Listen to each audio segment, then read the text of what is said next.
Hello and welcome to the Budget Forecasting and Cost Estimation presentation. Now, this presentation's been prepared in preparation for the market rate survey. Now, during this session, it's our goal that by the end, you'll be able to introduce a budget forecasting tool that can help you analyze your business and household costs, that you'll be able to better understand your business and help to ensure private pay rates reflect the true cost of doing business, and you'll be able to assist in your preparation for the ODJFS market rate survey. Now, what is the market rate survey? According to the executive summary of the 2020 Market Rate Survey, or MRS, the Ohio Department of Job and Family Services, ODJFS, has utilized the Child Care Market Rate Survey. This survey is conducted approximately every 2 years. The purpose of the survey is to establish the current market rates for child care programs across Ohio by provider type, child age group, and region. ODJFS works with an outside vendor to survey and analyze the data. This data is used to understand the private pay market rates for childcare in Ohio. And who administers the survey? ODJFS has contracted with a third-party service to manage the survey. In 2020, ODJFS worked with a company called Strategic Research Group. Now, how will this data be used once it's collected? The goal of the MRS is to characterize the unsubsidized, private, or customary market rates for childcare throughout the state. This information allows for understanding of the cost of childcare services in Ohio and is used to establish PFCC rates. Now, what's the difference between PFCC and private pay rates? Publicly funded childcare, or PFCC, is set by the ODJFS and is individually determined by each family's eligibility. Private or customary rates are set by the child care program and not determined by each family's eligibility. Rules for eligibility and rates are found in the Ohio Administrative Code 51012-16. Rule 10, Appendix A, were listed in Category 3. Franklin County is here, and the Category 3 is divided into two subcategories of rated and non-rated. That's determined based on your participation in Step Up to Quality. Licensed Type B homes are listed here. Categories of care are listed here and here. Infant, toddler, preschool, school age, summer school age. Full-time rates are anything above 25 hours per week up to 60. Part-time rates are 7 hours a week to 24.9. And then hourly is anything under 7 hours a week. Type A homes, your rates are listed here in this chart. Now, what is budget forecasting? Forecasting and budgeting are also helpful things you can use to understand the health of your business. Since your business is linked to your home, your household finances are linked as well. Now, the tool that we're getting ready to introduce was created by Opportunities Exchange. We've modified it slightly for use for your business. However, there are many tools out there. This is just one suggestion. On the Opportunities Exchange website, there are other management and financial tools that you may find useful for your business. The website is listed here, www.opx.org. And again, Opportunities Exchange created this tool, and Action for Children modified it slightly for your use. Now, in this section, we're going to explore the cost estimation tool, go through the different tabs and what their functions and purposes are. And after that section, we're going to go through each of the line items listed in the profit loss tab. The first tab that you'll notice on this spreadsheet here is the Child Tuition Data tab. Now, looking at the tool, the first thing that we're going to do is build a roster. Now, for some of you, your enrollment is very stable. You know exactly who's coming, when they'll be there, and when they're not. For others, you may be experiencing frequent and consistent change. The goal of this slide is to help you think through how many children you plan to have throughout the year and establish their different tuition amounts. Now, on this tuition data tab, you may have a mix of PFCC and private pay families. You may have families that are listed with full tuition, and you may have families that are only paying co-payments. Whatever the case is, make sure that you are listing the appropriate weekly fees that you're due for their care and how many weeks throughout the year you expect the child to attend. You can add additional tabs or additional rows to be calculated column by column until your full roster is listed on this tab.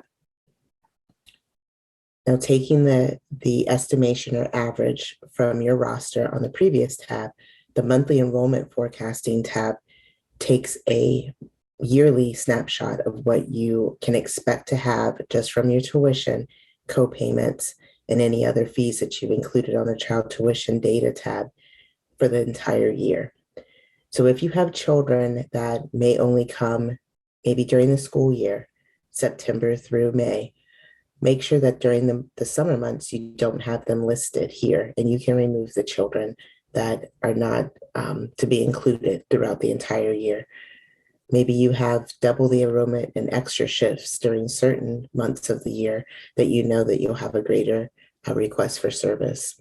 Make sure that you adjust that appropriately for the correct amount of children that will be attending.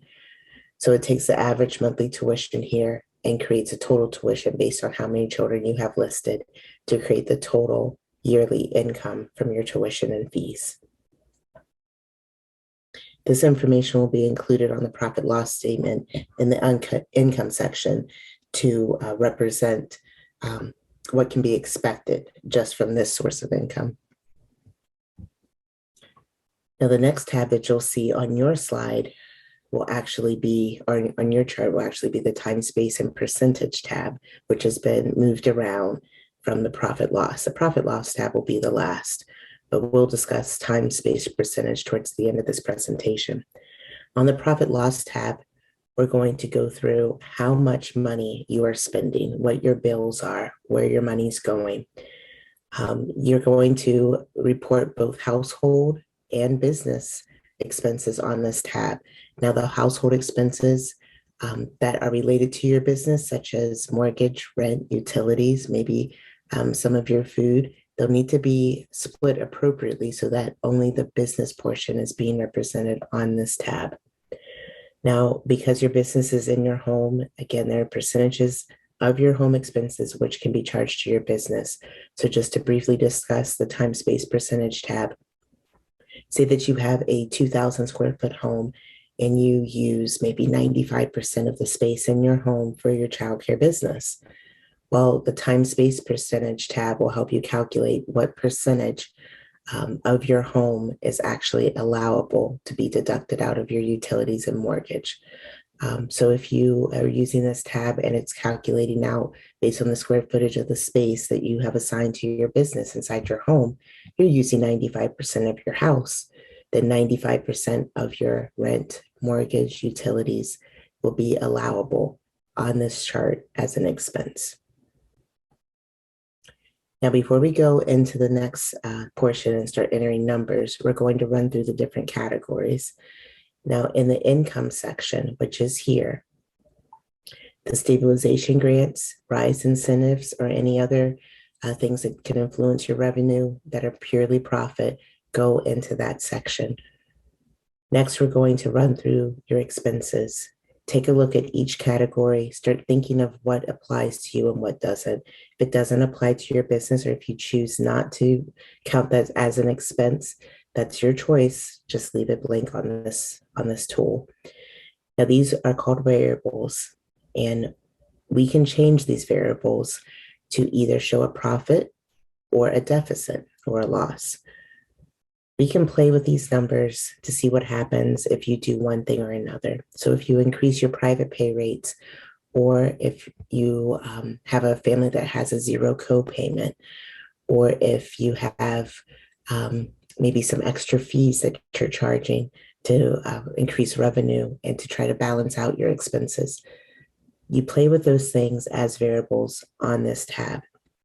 Once you're done running through the different scenarios, take a snapshot of what it is it looks like, and it'll give you a good idea of how to forecast for your business in the future and what kind of changes are reasonable and necessary and which are not.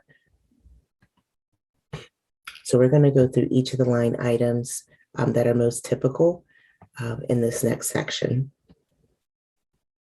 So first thing we're going to talk about is, what is business income? Business income is all the money that you receive in exchange for providing family childcare services. Now, this includes payments from families that are private and or government or publicly funded childcare payments for any and all care that's received. Now, that doesn't just mean full-time care, consistent care. It means the care that maybe the child just drops in once a month, or maybe it's just on a Saturday every 3 or 4 months. But whenever you have care that is received by a family and they're giving you payment for it, that is considered business income. Reimbursements for food served. So if you're part of the food program or CACFP, they will reimburse a portion of the cost of food for your childcare business. Now, again, that's not the full cost of food, it's only a portion. The portion that's reimbursed is considered income. But for family childcare homes, 100% of the food costs for your business are deductible as expenses. So even the excess that you're not claiming, you need to keep track of, because that excess that you're not being reimbursed for through CACFP, you're allowed to claim it because you're allowed to claim 100%.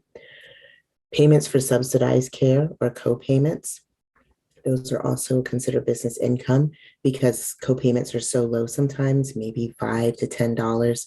We collect them and we forget to add them in to our business ledgers. Make sure that you are keeping track of the co-payments you're receiving. One, it's state law for FCC rule that you do that. But two, it helps you create a more healthy and accurate picture of how much money you're actually earning throughout your business year. All right, so what are business expenses? We already talked about business income. So what kind of things are typical and necessary expenses? So these are business related purchases or losses that again are typical and or necessary. Now this may include food, advertising, bad debt, which we'll discuss on a separate slide, vehicle expenses, insurance, interest and legal fees, office and utility expenses, and then finally wages. That last tab or last bullet point is something that a lot of us do not give ourselves. So we're going to talk about that as well. Now, exploring food expenses. The expenses involved in feeding your children in care is the definition of a food expense. Now, that's food eaten by children in care during your operating hours. Now, additional food eaten by household members during your business hours is not deductible. If you're part of the CACFP and you've been approved to claim your own children as reimbursable through the food program, that's different. But generally, you are not allowed to claim the food eaten by your household members, just the children in care. Additional food expenses may include business-related meals, but not necessarily meals fed to children in care. So say that you're having a business lunch or you're going to a business training or professional development, and you have to go out and purchase a meal, or maybe they made you purchase a meal in advance of the event. Those are reimbursable at 100% if they are considered to meet the criteria of a business lunch, business dinner, a business-related meal. The next category is advertising and marketing expenses. Now, these are the expenses involved in promoting or marketing your business. That could be a keepsake item or swag. So pens, t-shirts, hats, tumblers, anything that has your logo on it or your information on it that is a keepsake item. Cost for internet advertising, maybe running ads through social media. Cost for marketing. Marketing materials include flyers, hot cards, business cards, maybe banners, yard signs, those types of things. Cost for advertising services and events. Maybe you're paying to be part of an event where you can market your business as a large group, or you're advertising through your local newspaper, or maybe you're coming to a provider fair or something like that. If there's cost involved in that, that is an advertising and marketing expense.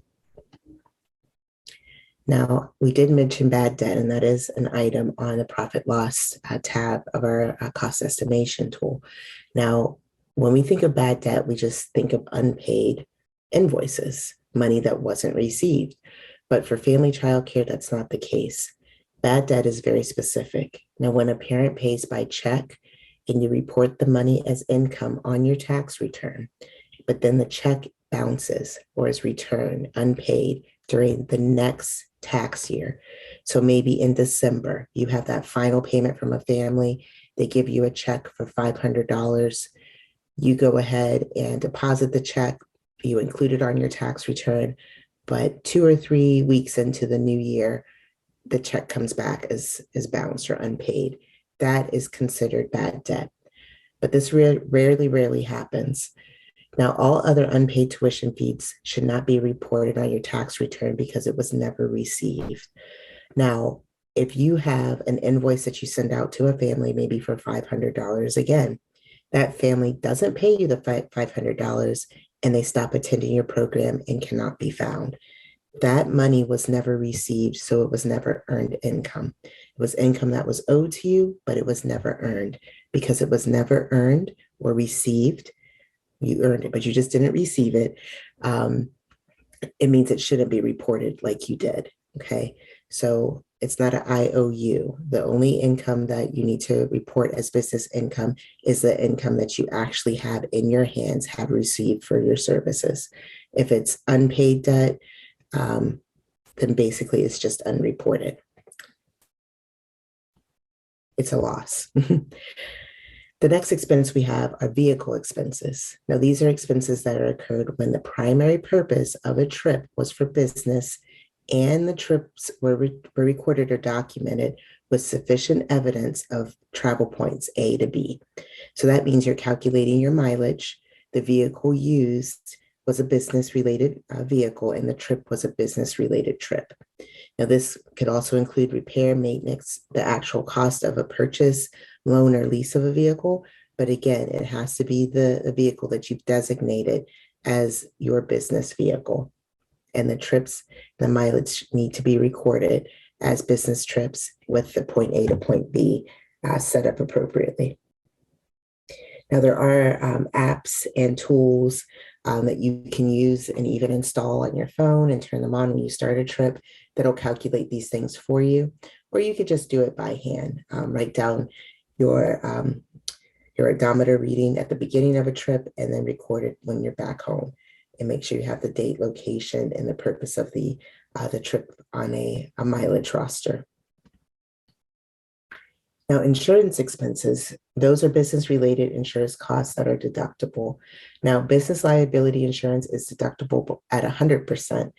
And a lot of times, because we run our businesses out of our homes, we confuse homeowners or a liability that's just for your home with a business liability. You would need to have a child care liability insurance plan in order to deduct that 100%. And that is separate from your regular homeowner's liability. Okay. Car insurance for that same vehicle that we talked about on the previous slide, that's also a deductible insurance expense if that vehicle is primarily used for your business and that's the purpose of it.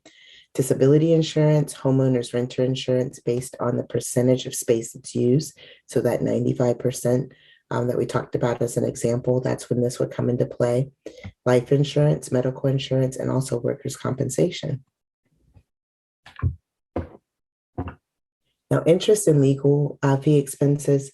This is any interest that's charged for items used in the operation of your business.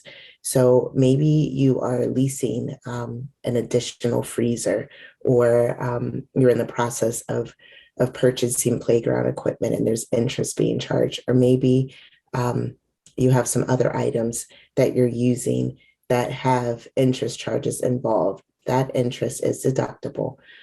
Tax preparation and filing fees, representation from legal counsel, all those things are legal expenses. So maybe you file through TurboTax and you e-file, and at the end of filing your self-employment 1040 Schedule C type setup, it says, okay, well, now there's a $90 fee for this to e-file. That $90 fee, go ahead and record it because you can turn right back around and claim that as a business expense. Office and utility expenses. Now, this is where we would come into using the space percentage again. But the office and utility expenses are basically any type of expenses that you incur for the operation of your business. specifically within an office setting or space. So that can be a business banking fee. So ordering checks, or if you have fees to set up a business account, purchasing books or computer software for your business, membership dues or fees to be a part of a professional membership that's related to your business, professional development, education, and training classes, magazines. So maybe you have a membership to a child development journal or NACI or Highlights or an infant toddler subscription. Those things are deductible. Telephone services that are primarily a business line, not a personal cell phone that you use for other things. If it's your business line, it is deductible. Supplies that you need to run your business, paper, ink, those types of things. Rent, mortgage, and utilities, again, those are based on the percentage of space that you're using in your home for your childcare. And lastly, wages and payroll. Pay yourself. Pay yourself a wage or a salary. If you're not paying yourself a wage or a salary, use this estimation tool to see how much you're able to pay yourself in a wage or a salary based on your profit margin, or even what type of changes that need to be made in your program to allow you to pay yourself a wage or a salary. Include any wages or salary that are being paid to staff. Estimate for increases in your salary or the salaries of your staff. And make sure to include taxes as an expense if you're paying under a W-2. So in this section, we're going to forecast a couple of budgeting scenarios using the cost estimation tool. So we're going to go ahead and get started by forecasting out a budget increase from the addition of an additional shift.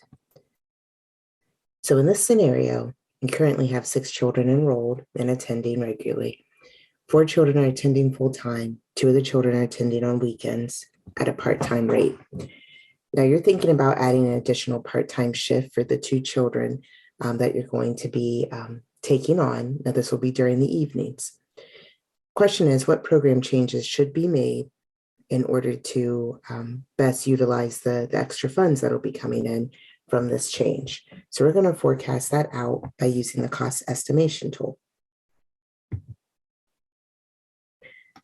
So here we're on the Child and Tuition Data tab, which is right there. And on this tab, we see that there are currently 6 children in care. We're going to change 2 of these kids to part-time because that's what we have in this scenario.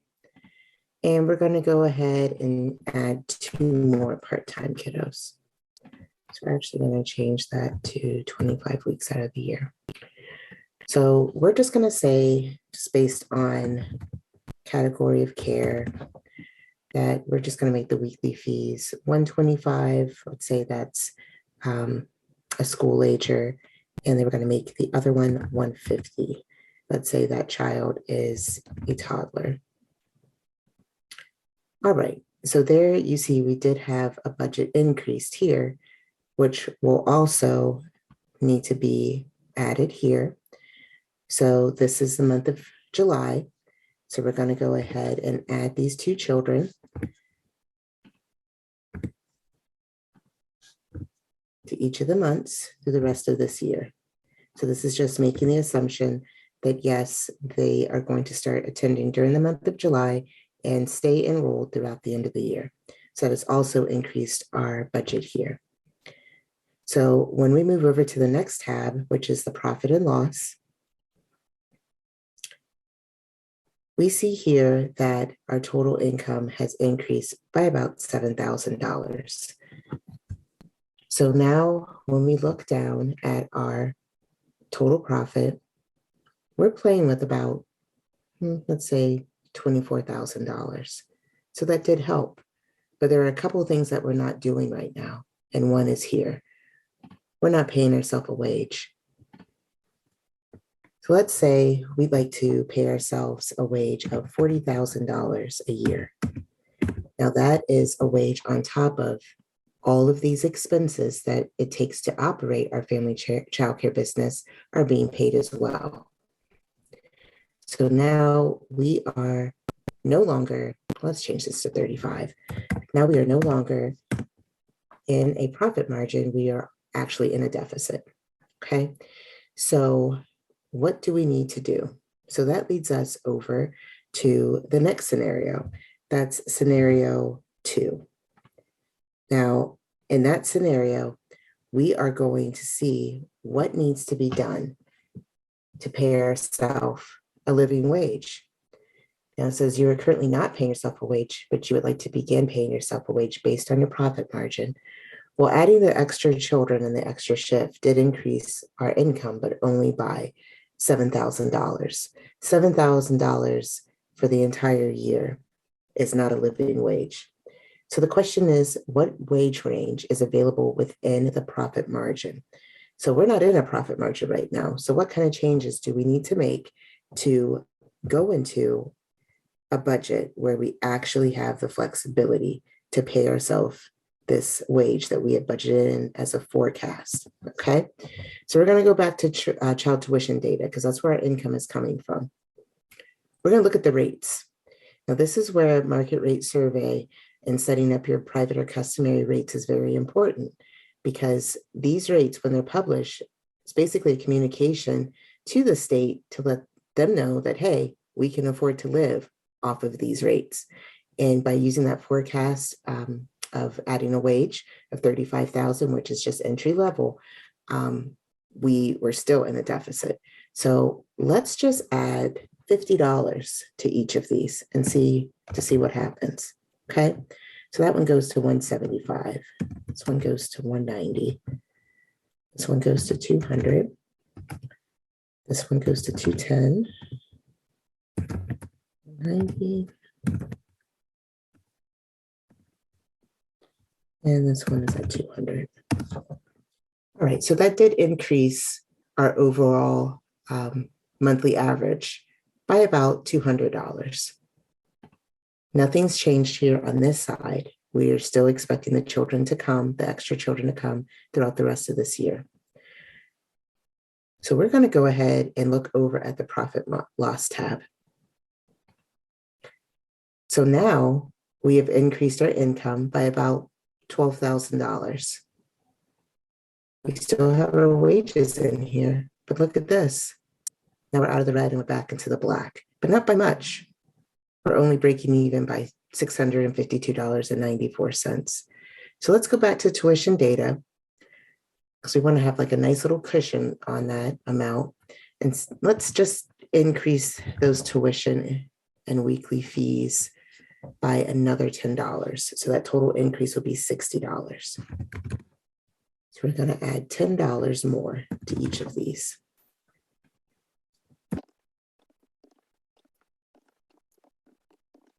All right. So for the average monthly fees, it's only increased that by about $30. You're probably thinking, man, just $30 a month, what is that going to do? Well, let's go over to our profit margin, our profit and loss statement.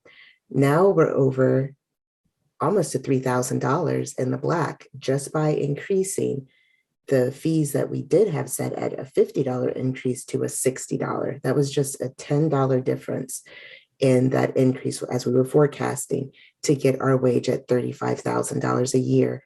And that's after all of our bills and expenses are paid. And now we have a nice little cushion here of almost $3,000. So this was just a way to show how budget forecasting, which is setting up scenarios that you're thinking of, that you're playing with mentally, putting it on paper and letting you know what do you have to do to meet that goal for your business, and how will it affect the overall health of your business. So with both those scenarios, we've already determined increasing fees by $60 per category, adding 2 additional children on a part-time schedule. That wasn't even full-time. You can continue to play around with this by changing this to full-time, but just adding part-time hours, increasing tuition by $60, and setting a beginning wage for yourself at $35,000 a year, you will still be in a good place financially with your business. Okay. So that is our goal for the use of this tool. And we really would like to see it used in a way that we would be able to continue to increase the overall health and stability of your family child care home. Now we've reached the end of this session. And at the beginning of the session, we talked about our goals. Now that we're at the end, one of our goals was to introduce a budget forecasting tool that can help you analyze your business and household costs. The next goal is to help you understand your business and help to ensure private pay rates reflect the true cost of doing business. And lastly, to assist in your preparation for completion of the ODGFS market rate survey. So at this point, I feel that those goals have been met. I'm excited to hear about how you're using this tool moving forward. It's just not for the market rate survey, which comes out every 2 years. It's also for monthly, yearly, just overviews and going through an examination of the overall financial health of your business. And we can also use this with Step Up in combination with the BAS and the administrator evaluations that you have to complete, especially for the higher ratings. So can't wait to hear how you have used this tool and made it useful for your business. Some resources that were cited here. Of course, Tom Copeland, Family Child Care Record Keeping Guide, wonderful. It goes in detail, especially with the utilities and the mortgage and rent expenses and the proper IRS documents to use. Again, Chapter 16 of the Ohio Administrative Code. And please visit opx.org to see the other tools that are available through Opportunities Exchange. Thank you again for your time. And this is Alicia Smith, Family Child Care and Pre-Licensing Coordinator at Action for Children. And we hope to hear from you soon. Have a blessed day. Bye.